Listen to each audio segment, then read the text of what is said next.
जब इंसान नहीं थे तब धरती पर कौन राज करता था। एक डरावनी दुनिया, हुक स्ट्रॉन्ग। धीमी डरावनी बैकग्राउंड म्यूजिक इमेजिन करो।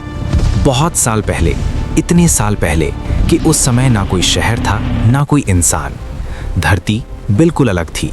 ना सड़क, ना मोबाइल, ना कोई घर, बस जंगल, घने अंधेरे खामोश जंगल।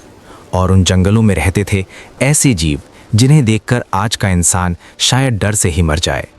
ये कहानी है उस समय की जब इंसान पैदा भी नहीं हुए थे। धरती का पहला रूप। धरती उस समय शांत नहीं थी। हर जगह बदलाव हो रहा था। ज्वालामुखी फटते थे, आसमान में धुआं भर जाता था। बारिशें इतनी तेज होती थीं कि पूरी जमीन पानी में डूब जाती थी। और इस केओस के बीच जीवन की शुरुआत हुई। सबसे पहले आए छोटे छोटे जीव, इतने छोटे कि आंखों से दिखते भी नहीं थे। लेकिन यहीं से शुरू हुई वो कहानी जो आगे चलकर इंसान तक पहुंची। पहले जानवर, पानी के राजा। धीरे धीरे समय बीतता गया और फिर समंदर में कुछ बड़ा हुआ। छोटे जीव बदलने लगे, उनका आकार बढ़ने लगा और जन्म हुआ पहली मछलियों का। लेकिन ये आज की छोटी मछलियां नहीं थीं। कुछ मछलियां इतनी बड़ी थीं कि एक पूरी नाव को निगल सकती थीं। उनके दांत तलवार जैसे थे और आंखें अंधेरे में भी देख सकती थीं। समंदर अब सुरक्षित जगह नहीं था। यहाँ हर पल जीवन और मौत का खेल चलता था। धरती पर पहला कदम, खतरनाक शुरुआत। एक दिन कुछ मछलियों ने एक अजीब काम किया। वे पानी से बाहर आने लगीं। हाँ, यही वो पल था जब पहली बार जीव पानी से जमीन पर आए। धीरे धीरे उनके शरीर बदलने लगे।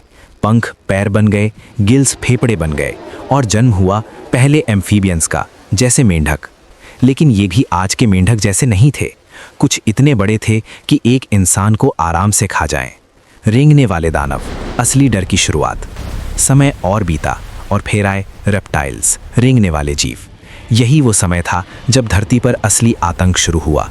विशाल छिपकलियां, लंबे लंबे सांप और ऐसे मगरमच्छ जो आज के किसी भी जानवर से कई गुना बड़े थे। लेकिन ये तो बस शुरुआत थी। और फिर धरती पर आया वो समय जब ऐसे जानवर पैदा हुए जो पूरे ग्रह पर राज करते थे। डायनासोर, इतने बड़े, इतने ताकतवर कि उनके सामने बाकी सारे जीव बस खिलौने जैसे थे। लेकिन एक सवाल आज भी रहस्य है। अगर डायनासोर इतने ताकतवर थे तो खत्म कैसे हो गए? जानने के लिए आगे का पार्ट जरूर देखना।